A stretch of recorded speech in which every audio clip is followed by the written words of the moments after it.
Brett Kavanaugh to Harvey Weinstein, from Bill Cosby to R. Kelly, the misdeeds of men in violation of women are headlines we cannot avoid. These are the signs of the times. So what are they really telling us? First and foremost, straight male culture in relation to women is under a long overdue review. While many men's rights activists and the counterculture Him Too movement cast blame on accusers, to dismiss the rise of the female voice is a fatal error. Consider that only 40, 50 years ago, the good guy in a movie could slap a woman across the room and the audience wouldn't bat an eye. Consider that in no time in history could women round up men by the thousands and burn them at the stake, but the opposite was true from the Spanish Inquisition to the Salem witch trials. Consider living in the shadow of a gender who's generally physically stronger than you are.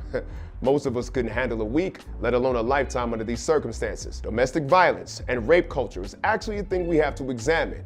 And the Me Too movement is forcing these tough conversations into the lives of men everywhere. So for men who actually care for and love women, what the heck can we do? Well, the first thing is actually to examine ourselves, starting with compartmentalization. Remember when you first got tackled or punched in the face and your friends told you not to cry or else you were a punk or something worse? These were the first times that you were actually fractured. You had to break yourself into separate compartments, one for the emotions and one for the task at hand. And this made sense for a society that could draft boys into war at any given moment.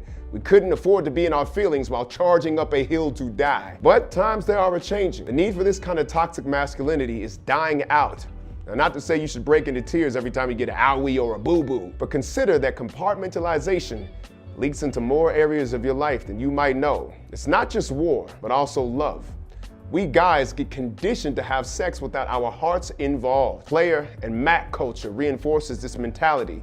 This brings to mind the next obstacle, culture. Even if you know better, the will of your homeboys and the pull of a broken heart can actually lure you into habits that are nearly impossible to break, even after you tie the knot. Add to that we treat women like trophies to be owned and territory to be conquered. It's no wonder why we act like jackasses, and sometimes without knowing it. We humans are social creatures.